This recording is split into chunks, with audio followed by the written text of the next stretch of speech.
Break के बाद रुआ लोग के स्वागत बा हमार क्लासरूम में। हम लगातार कहतनी कि रुआ लोग अपना समस्या के समाधान खातिर हमनी के फोन कर सकेनी जा। माफ करी बैंक क्लर्क के ऊपर हमनी के आज चर्चा करतनी जा कि किंग रुआ बैंक क्लर्क के परीक्षा दे सकेनी, ओकरा बाद सफलता पाके इंटरव्यू में सफलता पाके आखिर में बैंक क्लर्क बन सकेनी। एगो कॉलर हमनी के संगे बनी। जीरा स्वागत बा हमार क्लासरूम में। नाम बताई, जगह के नाम बताई, अपन समस्या बताई। हेलो जी जी, हम गुवाहाटी से बोल रहे हैं। अपने टीवी का वॉल्यूम थोड़ा कम कर लीजिए, आवाज साफ आएगी हम तक, आप भी बढ़िया से सुन सकेंगे हमें। हाँ सर, ऐसा है कि मेरी लड़की के इंटर में आज साइड से फर्स्ट डिवीजन पास किया है जी। तो क्लर्क के लिए क्या मतलब सब्जेक्ट को कैसे करना होगा आप बताएंगे? कहाँ से बोल रहे हैं आप? नाम क्या है आपका? सर ऐसे तो मुजफ्फरपुर बिहार के रहने वाली, गुवाहाटी में शिफ्ट है हम। अच्छा अच्छा अच्छा, नाम बता दीजिए। लखेंदर सिंह।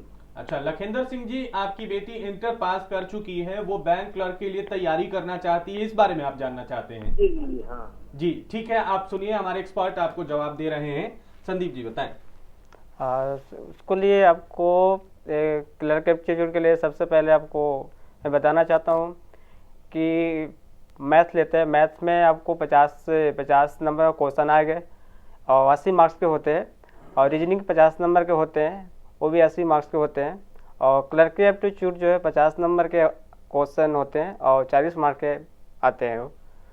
और जैसा कि उन्होंने बताया कि जो मेरी बच्ची है अभी इंटरमीडिएट की है, और इंटरमीडिएट किए हैं तो उनकी जो परसेंटेज है वो क्या है तो उन्होंने नहीं बताया, लेकिन फर्स्ट डिवीजन से पास फर्स्ट डिवीजन से पास है तो उनके लिए बहुत अच्छा ये सुनहरा अवसर है, क्योंकि फर्स्ट डिवीजन कोई भी ऐसा बैंक है नहीं है जो फर्स्ट डिवीजन को रिजेक्ट कर सकते हैं, यानी सभी बैंक के लिए वो एलिजिबल हैं।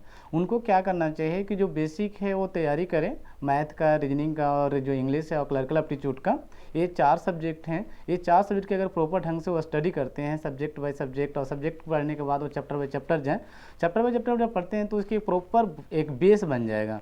बेस बनने के बाद वो क्या करें कि प्रैक्टिस सेट पे जाएं और प्रीवियस ईयर के क्वेश्चन को देखें। प्रैक्टिस सेट से क्या होगा कि उनकी जो प्रीवियस ईयर का जो क्वेश्चन है वो दोनों को कंपैरिजन करेंगे, और कंपैरिजन करने के बाद वो अपने आप को एनालाइज करें कि अभी मेरी प्रैक्टिस सेट कहाँ पे चल रही है, प्रैक्टिस जो चल रही है वो कहाँ पे है, क्या मैं उस लायक हूँ। अगर मैंने उनके प्रॉपर एक और भी बताना चाहूँगा सत्येंद्र जी, एक आरू कॉलर हमने के संगे बानी, वहाँ के भी सवाल सुन लिया जाओ। जी राहुल भी स्वागत बा हमारे क्लासरूम में। कहाँ से बोला तानी, अपन नाम बताई, जगह के नाम बताई, अपन समस्या भी बताई। राहुल जी स्वागत बा हमारे क्लासरूम में। कहाँ से बोला तानी, अपन नाम बताएं, जगह के नाम बताएं, अपन समस्या भी बताएं। सर आप ऐसा करिए, अपने टेलीविजन का वॉल्यूम कम करिए, क्योंकि आवाज बिल्कुल इको हो रही है। लगातार डिस्कनेक्ट हो गए। अपन बात जारी हाँ, रखिए। जो पिछले कॉलर थे उनका जो कहना था कि मेरी बेटी फर्स्ट डिवीजन से पास हुई है, उनकी कैसे तैयारी करनी चाहिए, तो उनके लिए मैंने जैसे कि बताया कि 4 सब्जेक्ट होते हैं, और 4 सब्जेक्ट के प्रॉपर ढंग से वो स्टडी करें, सब्जेक्ट बाय सब्जेक्ट जाएँ, चैप्टर बाय चैप्टर जाएँ।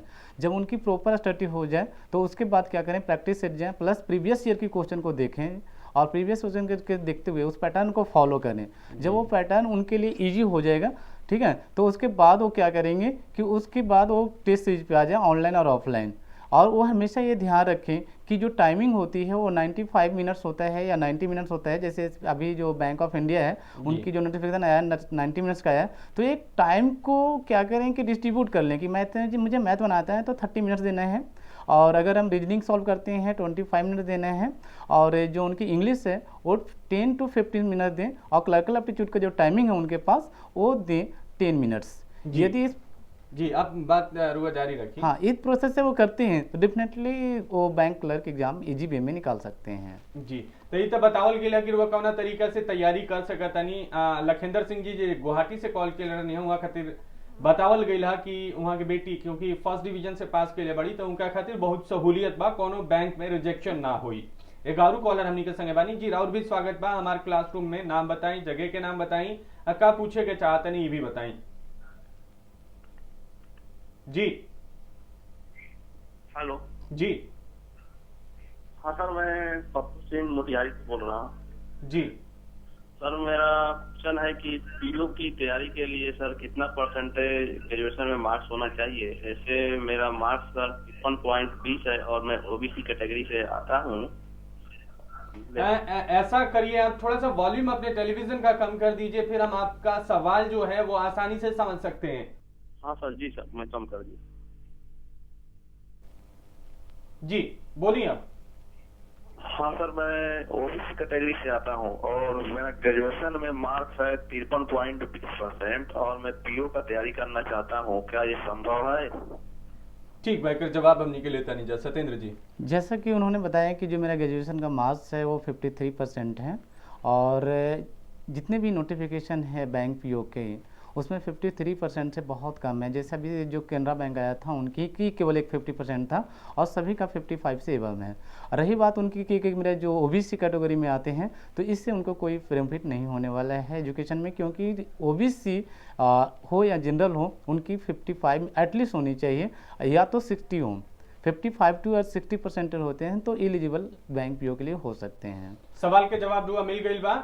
एगारू कॉलर हमनी के संगे बानी जी, राउर भी स्वागत बा हमार क्लासरूम में। कहाँ से बोला तनी, नाम बताई, अपन समस्या बताई। हेलो जी।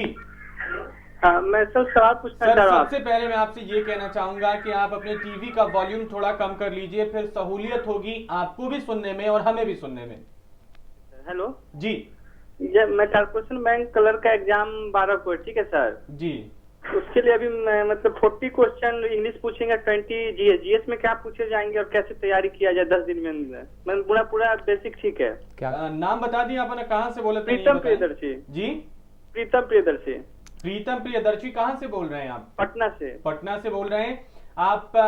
कॉर्पोरेशन बैंक के लिए पूछ रहे हैं? हाँ जी 10 सर। दिन बाद एग्जाम है और क्या क्या सवाल होंगे, किस तरीके से आप तैयारी करें? हाँ जैसे कि उन्होंने बोलते हैं कॉर्पोरेशन बैंक की जो तैयारी करनी है, और बेसिकली उनकी कुछ कहना था कि इंग्लिश पे एक या और कुछ और भी प्रॉब्लम थी। तो कॉर्पोरेशन बैंक की जब वो तैयारी कर रहे हैं तो उनके 10 दिन बहुत है अभी टाइम, क्योंकि उनकी बेसिक कंसेप्ट अच्छा होगा, 12th पास किए हैं। तो क्या करें कि प्रैक्टिस सेट और प्रीवियस ईयर के क्वेश्चन को लें और उससे एक शेड्यूल बना लें कि मुझे आज 2 सेट करना है, 2 के बाद 3 पे आए, 3 के बाद 4 जाएँ। इस टेस्ट की एक लिमिटेड बना लें टाइम कि हमें मैथ करना है। तो मैंने पहले भी डिस्कस किया कि मैथ को वो 30 मिनट से अधिक ना दें, चाहे वो मैथ वो 30 मिनट्स में 30 क्वेश्चन ही क्यों ना सॉल्व हो, बस उस क्वेश्चन को प्रैक्टिस करके आगे बढ़ाएं। 30 मिनट्स से 35 या 31 भी ना होने दें। 30 मिनट्स में वो जगह पहला मैथ सॉल्व करते हैं जो टेस्ट लेते हैं, यदि वो 30 में 30 करते हैं तो इट्स अ बेनिफिट। एंड उन्हें सेकेंड ध्यान ये रखें कि रीडिंग के लिए जो टाइमिंग होती है वो टाइमिंग मात्र केवल 25 मिनट्स दें, और 25 मिनट्स में चाहे उनकी 20 क्वेश्चन हो या 25 क्वेश्चन हो। इससे क्या होगा कि जब ये टाइमिंग के यानी अकॉर्डिंग टू टाइम काम करेंगे तो इनकी हर प्रॉब्लम की सॉल्यूशन निकलते जाएगी। और हर क्वेश्चन बैंक क्लर्क में एक ऐसा क्वेश्चन होता है जो रिपीट भी होती है। अगर पिछले 10 साल के आप क्वेश्चन देखें और जब भी करेंट एग्जाम का देखें तो शायद क्वेश्चन उसकी 10% टू 20% क्वेश्चन हो बहु आती है। तो इस स्थिति में उन्हें टाइमिंग पे ध्यान रखें और टाइमिंग के अनुसार प्रैक्टिस करें। 10 दिन में उनकी ईजी वे में निकल सकते हैं। और इंग्लिश की बात रही तो इंग्लिश को वो क्वालिफाई, सभी को पता है कि इंग्लिश क्वालिफाई होनी चाहिए। तो क्वालिफाई के लिए उन्हें क्या करना चाहिए कि वो मात्र 10 मिनट टू 15 मिनट्स में क्वेश्चन को सॉल्व करें। यदि वो 10 मिनट टू 15 मिनट्स में क्वेश्चन सॉल्व कर देते हैं, उनकी क्वालिफाई मार्क्स 30 टू 35 टू 40% चाहिए, तो ये 17 टू 20 क्वेश्चन में हो जाएंगे उनकी सॉल्व। जी सत्येंद्र जी बिल्कुल। तो यहाँ के जवाब मिल गई बा। गारू कॉलर हमनी के संगे बानी जी, राउर भी स्वागत बा हमारे क्लासरूम में। नाम बताई, जगह के नाम बताई, अपन दिक्कत बताई। हेलो, मैं मयंक कुमार उपाध्याय हूँ, बनारस से बोल रहा हूँ जी। मेरा क्वेश्चन ये है कि अगर बैंक का फॉर्म कलर का भरते हैं तो एडमिट कार्ड कैसे आएगा? घर पे पहुंच जाएगा कि इंटरनेट से निकालना होगा? मयंक, हाँ उसको लिए आपको घर पर भी आ सकता है, प्लस आप नेट से भी निकाल सकते हैं। आपका रोल नंबर जो आप फॉर्म फिलअप कीजिएगा उसका रजिस्ट्रेशन नंबर होती है, वो आप इंटर कीजिएगा तो आपको आप इंटरनेट से भी आप निकाल सकते हैं। आप कुछ बिल्कुल कहना चाह रहे थे? जी, अगर मान लें कि जैसे बैंक का जो क्लर्क का फॉर्म फिलअप किए हैं उनका एडमिट कार्ड नहीं आया है तो इतना ज़्यादा चिंता ना हो, वरी ना हो, वो कृपया वेट करें। अदरवाइज नहीं भी आता है तो आज की जो क्लर्क है, बैंक क्लर्क या बैंक कोई भी एग्जाम है ऑनलाइन कर दी गई है। तो उस ऑनलाइन आपने जब फॉर्म फिलअप किए होंगे तो ईमेल आईडी उन्होंने दिए होंगे, उस ईमेल आईडी पे इनका एडमिट कार्ड सेंड कर दिया गया होगा। तो उस एडमिट कार्ड उस ईमेल आईडी से वो प्रिंट आउट लेकर के एग्जाम में जा सकते हैं। बट जो इनकी चालान का जो पेपर था उस पेपर को ले जाना इनको नेसेसरी होगी। जी उपाध्याय जी, रउआ सवाल के जवाब हमनी के मेहमान दे देले बानी।